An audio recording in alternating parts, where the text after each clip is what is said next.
Welcome. If you're a woman who has a sense that there's more out there for you, you're in the right place. I'm Whitney Baker, host of the Electric Ideas podcast. Somewhere along the line of work and kids, life carried on, but I lost track of my truth. I'm on a reflective journey, and that's what this podcast is all about. Each week, I interview a woman who is lighting her own path and offering others hope. Before our conversation ends, we'll share a reflective question for you to explore. Sometimes all we need is a jolt, a fresh idea, an aha moment that connects us to a sense of possibility. This, my friends, is what I call an electric idea. Welcome back to Electric Ideas. I'm your host, Whitney Baker. Before we get into an episode, I want to remind you that seasonal access to my self-guided 5 days to less stress, more satisfaction program closes soon. Be on the lookout next week for a podcast conversation where I'm diving into trusting instead of overriding our need as moms for rest, for recalibration and recentering, and also for trusting fallow seasons in our journey of motherhood. One thing I know for certain is that our capacity during motherhood is not linear. It's ever evolving as we pivot to caregive for young and old. We tend to our changing bodies and hormones and energy in middle age. And many of us go through cycles of downshifting and upshifting our contribution, our work, our service in the world, depending on a given season of life. After years of facilitating 6-week group coaching programs for mothers, as well as holding one-on-one space for clients who are ready for deeper support and self-tending, I realized that I wanted to have something for everyone, something that was such a no-brainer, that felt accessible both financially and in terms of how much time some women have at any given phase of their life. Because to be honest, the number one challenge I find when women want to work with me is I just don't know if I have the time. These are probably the moms who might benefit from the framework and tools and support I provide the most. So 5 days to less stress, more satisfaction is here for you right now. It's just $37. It's an invitation to pause, to tend to your inner landscape, and to take small, aligned action based on what's actually sustainable and true for you and your capacity in this very moment of life. If you're craving a small reset, an opportunity for self-tending, you can access this program immediately. The link for 5 days to less stress, more satisfaction is available below in the show notes. If for some reason you're having trouble finding it, drop me a line and I or someone from my team will make sure you get all the details. You can reach me at whitney@myelectricideas.com. Okay, on to the show. Today, I'm joined by Dr. Andrea O'Reilly, who is internationally recognized as the founder of Motherhood Studies and its subfield, maternal theory. Dr. O'Reilly is a professor in the School of Gender, Sexuality, and Women's Studies at York University, as well as founder and editor-in-chief of the Journal of Motherhood Initiative, which began in 1999, and publisher of Demeter Press, which was founded in 2006. I want to pause here before I share more about today's guest because I recognize some of these words might be new and feel kind of academic to you. So I want to point out that Dr. O'Reilly's research and extensive body of work give academic scaffolding to what I've felt in my bones and witnessed in my clients for years. And that's just simply that motherhood reorganizes you. The ruptures we move through aren't minor or fleeting. I've found that as a society, we consistently underestimate motherhood and treat it as a private situation instead of the identity-shaping, culture-forming force that it is. There's no way I can capture Dr. O'Reilly's work in a couple of paragraphs or a single episode because it's extremely expansive. But one aspect of her work that I feel very drawn to and aligned with is this call to recenter motherhood socially and to name it as important work and as a site of power. As I continue to delve into these themes and research for a book I'm writing, I'm having so many deep aha moments, and I feel real urgency right now to bring this conversation forward. I hope it helps you see that you're not simply overwhelmed as a mother, but rather you are living within systems that were never designed for you to thrive in. Just a little more on Dr. Riley. She is co editor or editor of more than 30 books on a plethora of motherhood topics and has been a keynote speaker at more than 35 conferences in a dozen countries. I feel so excited when I come into contact with women who are super esteemed in their field, but also have the capacity to simply have a conversation that makes sense to everyday mothers who are in the trenches, who are in the work. This was a deeply meaningful exchange for me, and I trust it will be for you too. Let's get into it. Hi, Dr. Riley. Welcome to the show. Thank you for having me, Whitney. A lot of your work dives into how mainstream women's empowerment work has often overlooked the experience of motherhood. And it's interesting. Oftentimes, when I'm connecting with people, I like to start high, but for some reason, I have an instinct to go into a really specific example of this just so my listenership can kind of get at what we're talking about. So, one small example that stood out in your writing is talking about in workplace environments. Most of us know that we've had some gains in breaking through glass ceilings, maybe moving off the sticky floors, but you write about something that isn't discussed that much, which is called the mother wall. And Yes. I know that even me just saying that, people are already like, oh, that's the word for that. Can you speak into this a little bit? Yes, that's such a good question, an important question. I mean, I think, the larger answer, and then I'll get specific, is I have argued, and I'm certainly not alone in arguing that motherhood is the unfinished business of feminism, right? That we obviously have made great gains over the last now 60 years. And the latest stats that are being revealed is the pay gap is no longer between men and women. Now, we're talking very privileged women and men, obviously, white, able bodied, so on and so forth in the West. But the pay gap used to be between men and women, and that's what everybody wrote about for decades. That is not the case anymore. Unencumbered men and unencumbered women, meaning no children, are making relatively the same amount of money now in professions, right? Of course, I'm speaking very generally, and of course, there's discrimination across race and class still, but I'm talking about the same demographic. A white single man and a white single woman, both professionally educated, are roughly making the same amount of money when the pay gap used to be 30, 40 cents. So why do I say all that? Is the motherhood wall, the maternal wall, that most women are saying it's when they become mothers, not in being women, that they not first, but perhaps more intensely experience discrimination. So a lot of, women will say, we're going full out 100, I'd say clicks or kilometers in here in Canada or miles an hour, and you're going with your career and everything's great. And then you have a baby and you hit the motherhood or maternal wall. And that's suddenly you're like, whoa, what happened? I mean, I thought I was going to get that promotion. I thought, I'm going to make partner. And it's when you become a mother that is holding women back in their career advancements more than being a woman does, right? So it's the maternal wall that is impeding progress rather than the metaphors we used to use as identify the sticky floor, the glass ceiling. And I think it's self-evident because we always say if you can talk like a man, walk like a man, behave like a man, then you arguably can advance like a man. But it's when you become a mother that becomes far more challenging because we live in a world where mothers overwhelmingly still do the bulk of care in the home. And then that's going to affect your ability. So your boss may say, can you stay late for work? Well, 9 months ago, you would have said, yes, right? I can stay for that meeting, or I can fly to that conference, or I can go there. Now you have to say, well, I can't. I have to be home to get the bus, or, my child's sick. I have to take a week off, or I can't do that conference trip because it's the same week as my son's, hockey tournament. So it's in becoming a mother that many women are first seeing, delays or barriers in their career advancement. So that's a long way to answer your question.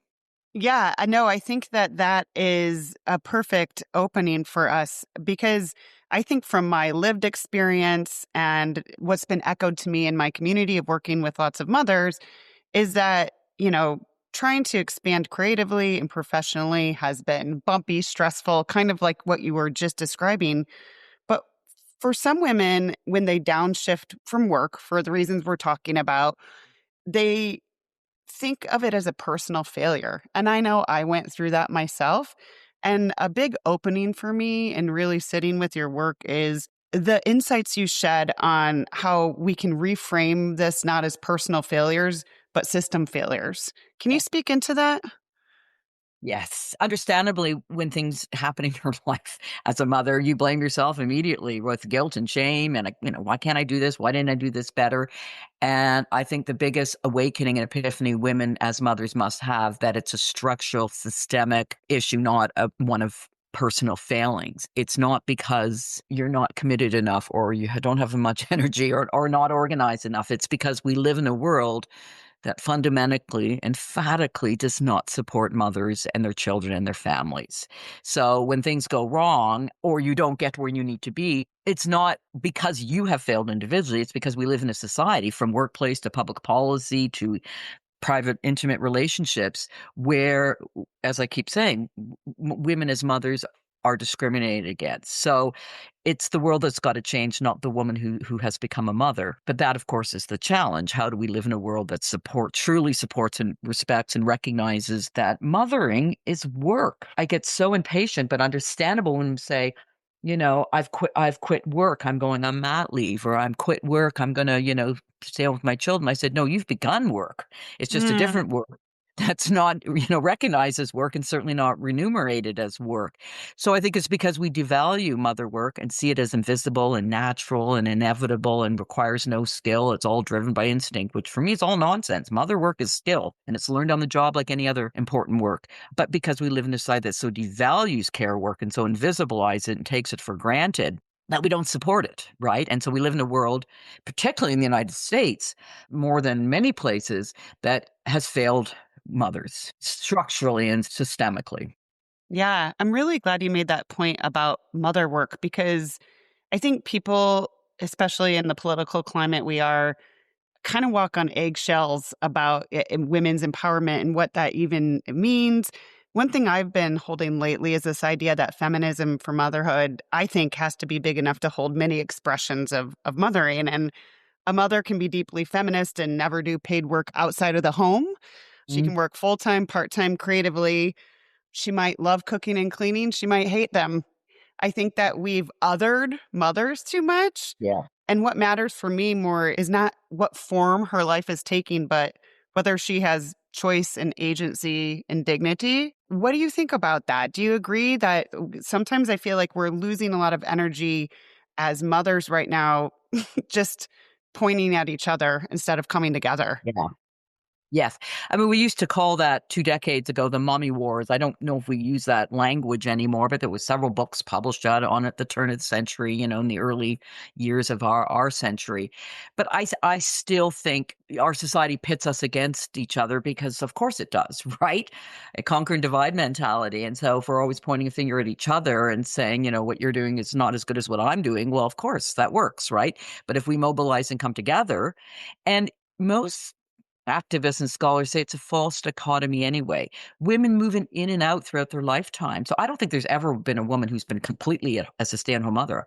I find that term actually very problematic because mothers aren't at home. They're out, right? Whether it's at, taking their child to a doctor or whether they're, supervising the lunches at the school or whether they're doing volunteer work or activism. Mothers unpaid at home are not stay-at-home mothers. And I know we use that language, but it's a false term. And I think we move in and out. So even women who are working mothers, again, I hate that term, but in the paid labor force, they're also at home sometimes too. They're home at mat leaves, or they might, drift out of their career for a bit and home for a month. It's a false dichotomy. Women, paid labor 100% and women at home 100%. We move in out of those spaces throughout our lifetime, but we're pitted against each other as if they're oppositional. They're fluid, they're interchangeable. So I know it's a cliche, but I really think we have way more in common than we have in difference. And we'd get a long way if women could come together as mothers and create an identity of motherhood and motherhood as sisterhood, right? That we come together over our common experiences, our common concerns. And I think you sat women down in a room, you ask, what do you need? I think the answers would be quite similar. I mean, they'd be varied, obviously, depending on the age or geography of that particular woman. But I think mothers know what they need. And I think they said what they need. Nobody's listening. right? Mm. It doesn't take, I say it doesn't take, rocket scientists to know what mothers need. I've been working in this field for 4 decades. I've published 35 books, and I'm an editor of a publishing company called Amita Press, and we've published 200 books. The literature's out there, the research is out there, the stories, the narratives, they're out there. So it can be frustrating that people were still stuck, even though we know from women's stories or theories or research as mothers, what the issues are and perhaps how they can be, addressed and improved. I want to circle back to a little bit more of the workplace stuff and navigating that. A lot of women in my generation are kind of in the thick of the childbearing years, the kind of scrabbling to figure out what, their version of success looks like with home and family and everything we've just been talking about. And a lot of us kind of came into this lean in ethos Yeah. that we could do anything we wanted and have it all. And yes, we're grateful that so many doors have been opened and that women are in so many rooms now. But Mhm. in practice, I think that this overlooks the reality of most lived experiences of mothers. Yeah. I mean, I could answer that so many ways. I believe women can have it all. Just like we would never ask that as a man. That's just, I guess, where my frustration comes. I was Mm. doing a podcast a year ago by this very disgruntled man who was coming at me. And he kind of said, well, can women have it all? And I said, I'm insulted by that question. Would you Mhm. ever ask a man if he can have it all? Right. And I'm not being facetious. Yes, we can have it all, but we have to make change for that to happen. Mm. I believe a woman as a mother can have however, you're right, however she defines success. That's the first bit, right? But I believe a woman can have both, can have a career that matters to her and a family that matters to her. But a lot's got to change to make that happen. But it's not undoable. It's doable. And I understand why it's not doable. I'm not faulting the woman because we live in a society that makes it undoable. But it's the society that's making it undoable. Men have long since combined fatherhood and successful careers. Well, if they can do it, how come we can't? And the reason why they can do it, because they happen to live in a society that privileges and supports men, and men often have wives at home that are doing the cooking and cleaning and holding the family in their heads and remembering this, that, and the other. So it's doable, but we'd have to radically rethink our families and our workplaces and our public policy. And I also think we have to rethink our definitions of good motherhood. We are living under a discourse of mothering or theory or whatever language you want to use of the good mother that's about 40 years old. The good mother, even in the 60s, wasn't the mother today. Today, to be that good mother, you've got to have your children's 16 programs and you have to it's called intensive mothering, the field of motherhood studies, where, you get excessively child centered, where you need to know what your child wants before the child even knows what they want. You have to organize your whole selfhood around your child, excessive money, time, and energy. That's not necessary. I'm not saying you lock your, forget about your kid, but the definitions of good mother are also part of the problem, right? And people forget that piece. Yes, we need to change our workplaces. And yes, our partners need to do more, but equally, we need to change definitions of the good mother. Right now, the standards are unattainable, they're impossible. And mothers judge themselves by something that's simply unattainable and therefore feel like, obviously they're failing.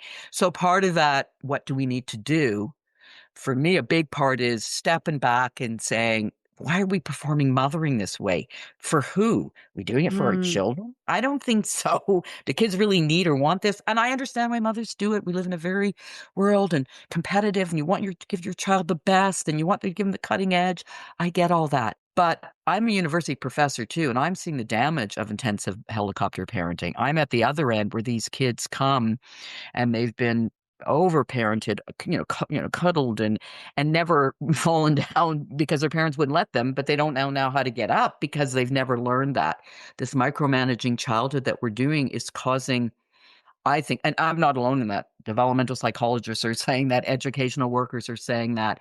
So all I'm saying is it's part of our bag of solutions, if you will. That's one of them, to really make motherhood easier for women to do.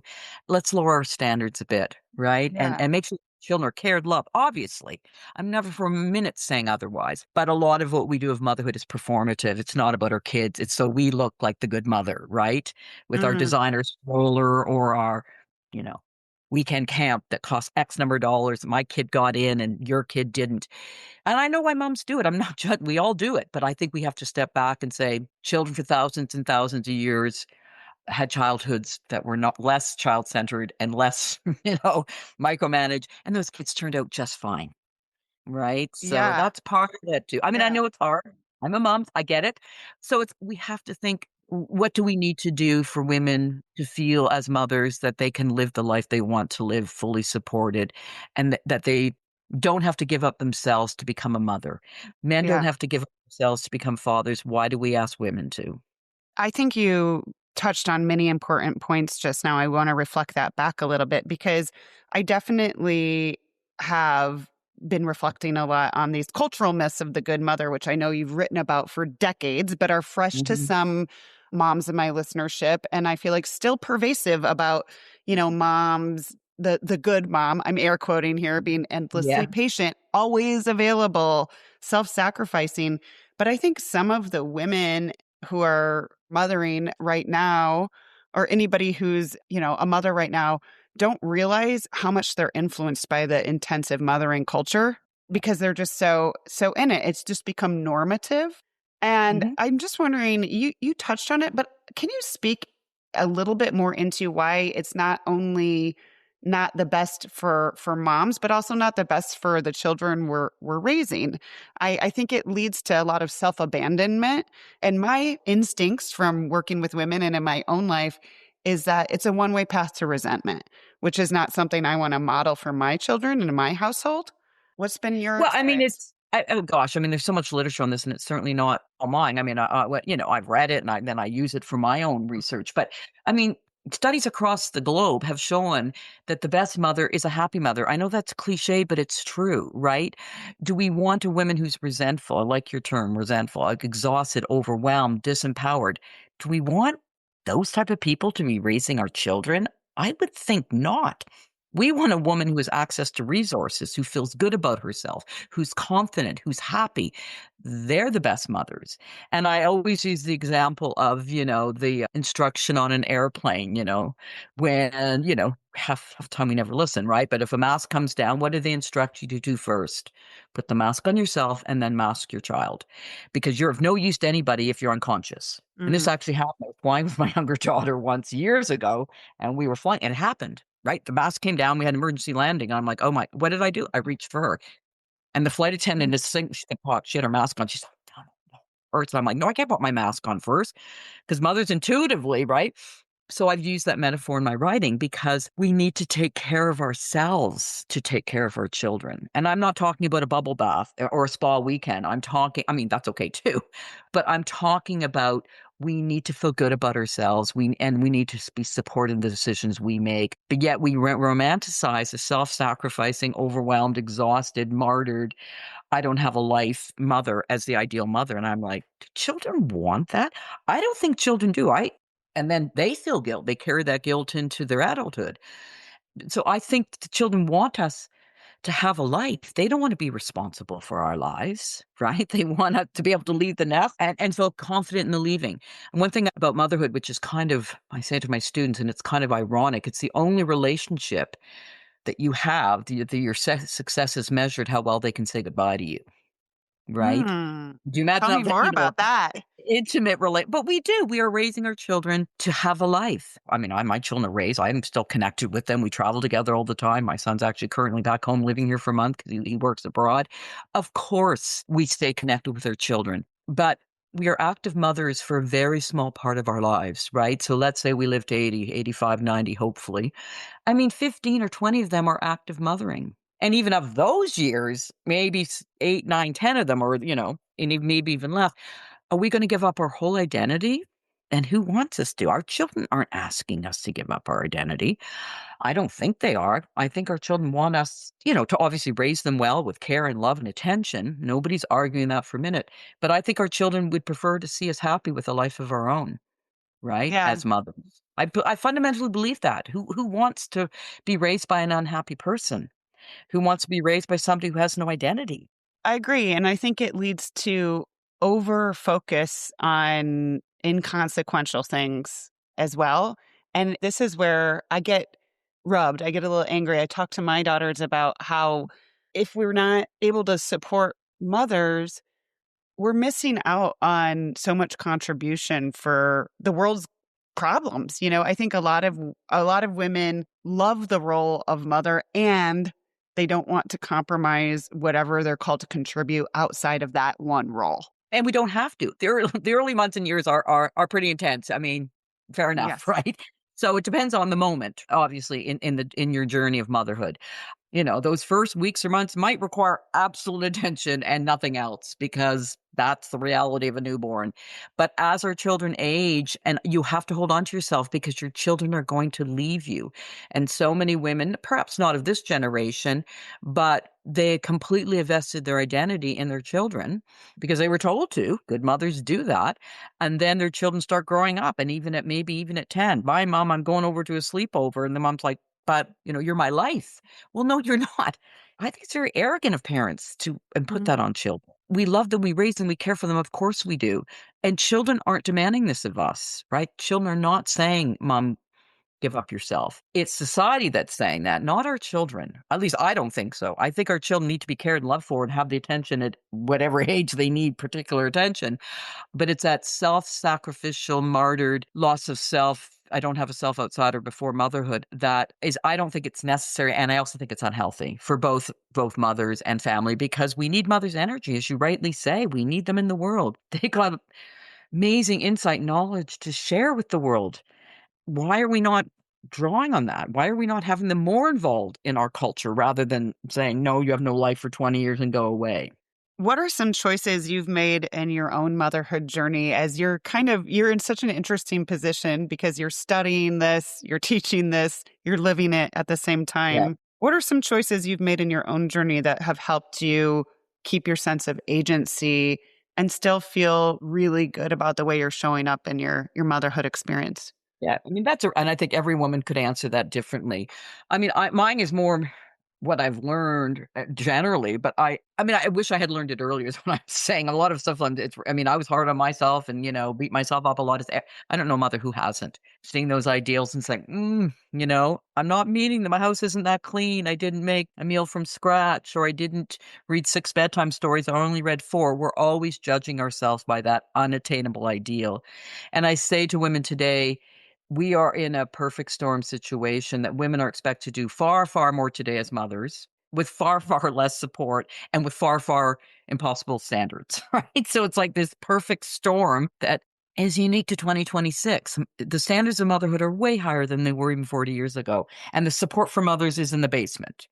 Anyway, I say all this because I guess what I wish I had done, wish I had done more, is to turn those voices off, right?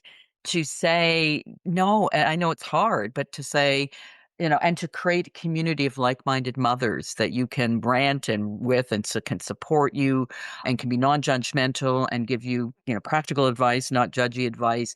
I had that a little bit, but I wish I'd had it more, that community of mothers, of validation, support, recognition, but like-minded mothers, not necessarily those mums and tots, but they can be good. But sometimes they're very judgy and prescriptive and performative, right? You can't be authentic in those spaces. So spaces where you can be authentic. But it's really hard for women to what we call in our, in the field of motherhood studies, to unmask themselves, right? To Mhm. be truthful.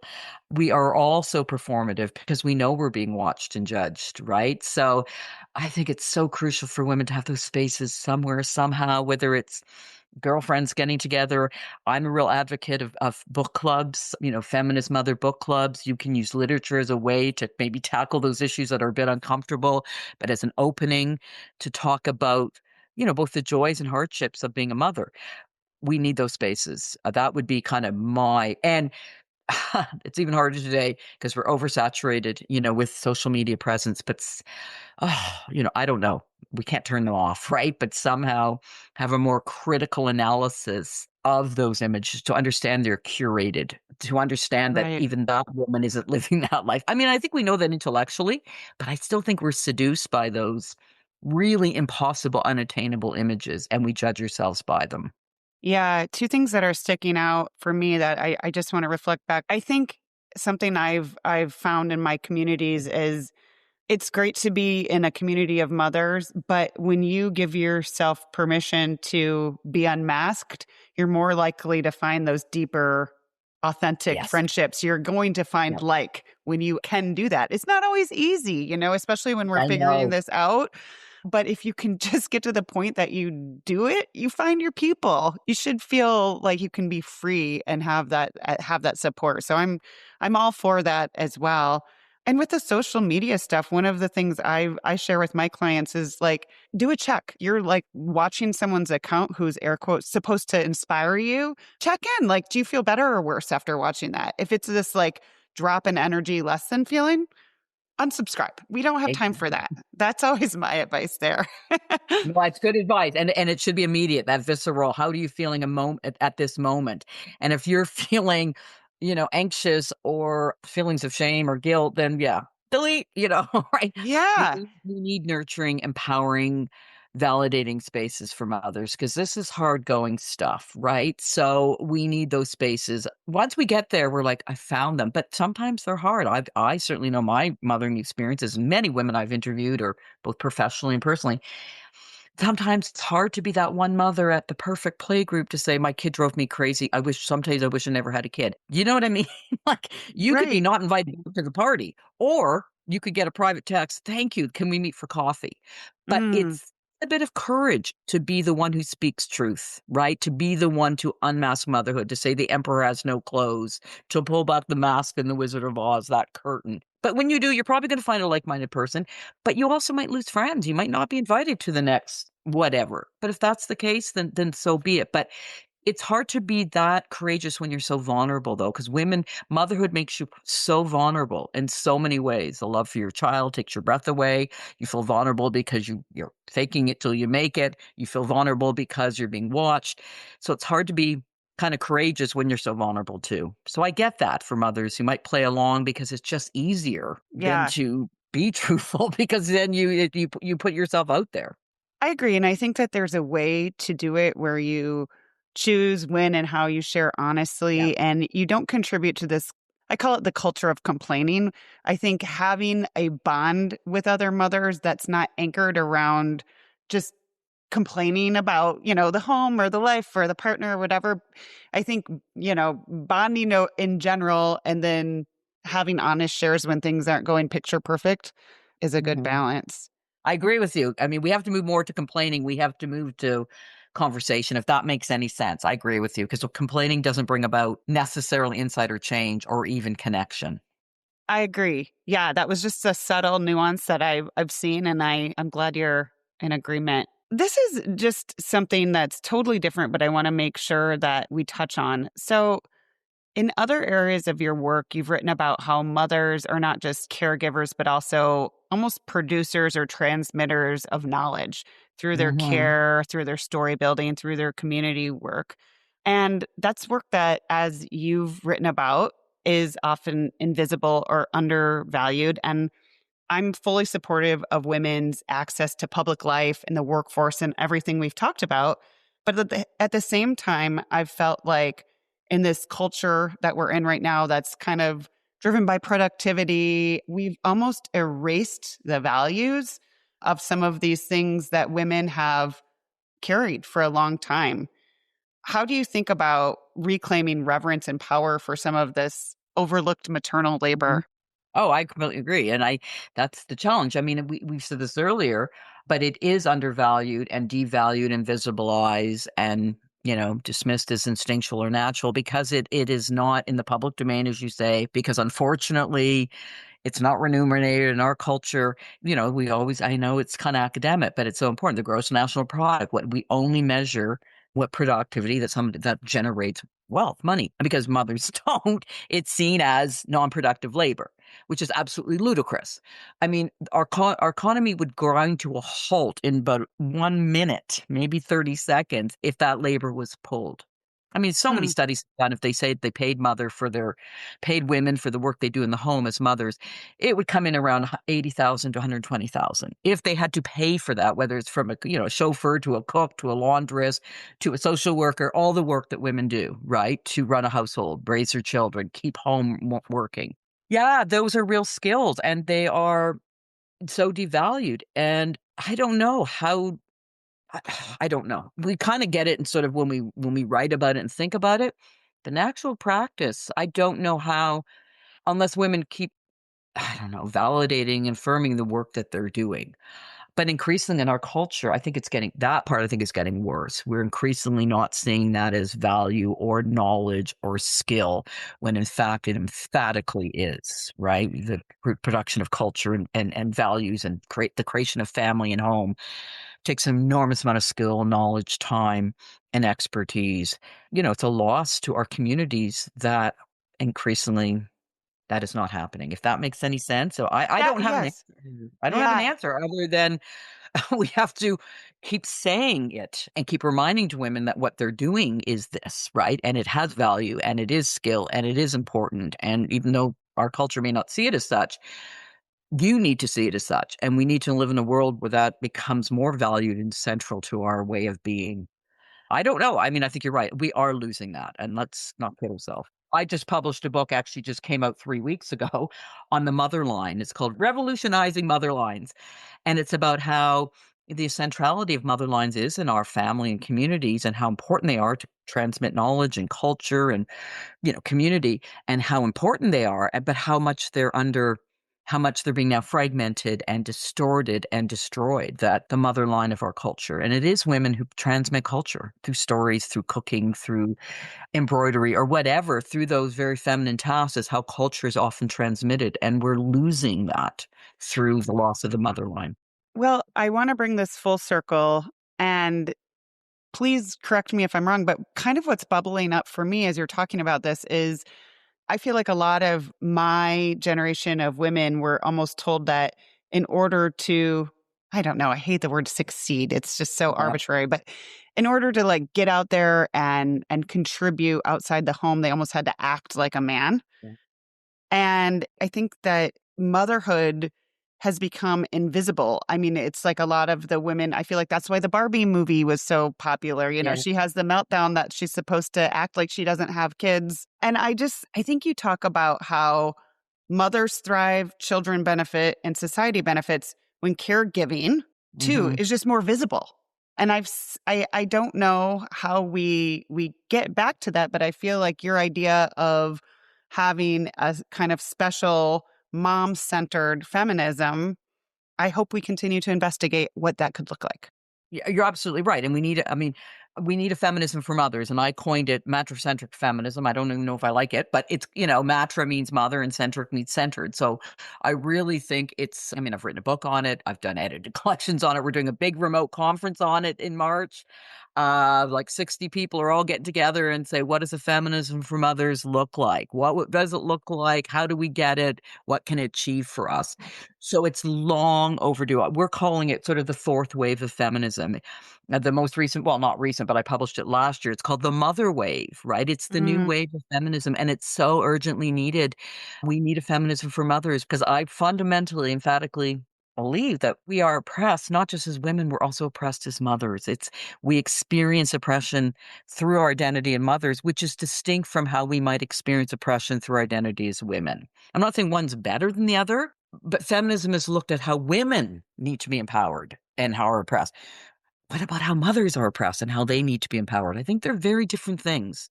And we have to do both simultaneously. I'm not for a minute saying get rid of the empowerment of women. Of course not. But I'm saying, how come we're never talking about the empowerment of women as mothers? And that's why we need a feminism for us. And it can be all different types. I mean, it's very variable. That's why I'm very excited when we have 60 people coming together to talk about what it may look like to put mothers at the center of feminism. It's not going to be the same for every woman, obviously. well, I can't wait to see what comes out of that. Your work is leaving me feeling hopeful. Oh, thank It you. feels urgent and very relevant. I know that my community is going to want to learn more. Is there a good place to find you and follow your work? Yeah, I'm one of those kind of don't really have all of that, but I mean, Demeter Press is my press. It's the press we're Mhm. celebrating our 20th year. We've published 200 titles on every imaginable motherhood topic, and we're Demeter Press, very easy to find. I mean, I can be found. I have a website through York University, or you can be in touch with me, and we've got great lists. I mean, I'm still we send out a great newsletter once a month that has everything related to motherhood from books and conferences and events and not mine all around the world. So Mm. if you're interested in that, we put you on a great and not oversaturated one email a month, but has everything. I really want to create those spaces for women. So that's what we try to do, right, through this newsletter. And then we come together at the events, whether they're book launches or book clubs or conferences or I don't know. So I mean, women can do it in their own community too, to create that community and have things that are mother centered, whether it's a book launch or whether it's a book club or whether it's moms getting together and watching a film together, right? So anyway, to find me is Demeter Press. And I mean, Google me, Andrea O'Reilly at York, or just be in touch over email and we'd happy to put you as part of our community. Thank you for that. I always close with an opportunity for reflection. And I'm Mm. wondering, in the area of living a more empowered motherhood in our day to day lives, what's one question mothers could be asking themselves more? That's such a good question. I guess they would be asking themselves. I mean, I always say maybe not ask, but say, I always say to mothers, go easy on yourself. Is this at all necessary? Is this good for me and my family? I know that sounds kind of maybe trite, but to step back, I know it's a cliche, but don't sweat the small stuff. That's very cliche. But I do think mothers need to step back and be more gentle with themselves. And to understand that most mothers, I believe, not all, I mean, there are abusive mothers, obviously, but I think most mothers are absolutely doing the best they can do. And they should be absolutely applauded, right? And they are often doing it under impossible circumstances. And to find community, I always say, end on hope. Find community, find like-minded mothers, create that safe space where you are nurtured and validated and honored in the important work you're doing, and to keep yourself. You matter as much as your children do, and that you hold tight to yourself as you raise and love your children, and don't ever lose yourself. I mean, there are moments you might have to, fair enough. There are those intense moments of mothering, of course there are. But I think try to hang on to yourself because your children are going to create their own lives, and make sure you've kept your life as you're creating your children's lives. Not Beautiful, easy. Not beautiful easy, way to but end. Yes. right. Thank you so much, Dr. Riley. It's been wonderful to connect. Well, thank you, and I hope your listeners, if they're interested, please find me, and I hope that they can join some of the great events we have for mothers. I'm so glad you joined me today. If you're looking for more, feel free to connect with me on Instagram at @WhitneyWoman. And if you enjoyed the show, I invite you to support me by leaving a review or sharing it with a friend. Hope you have an inspired day.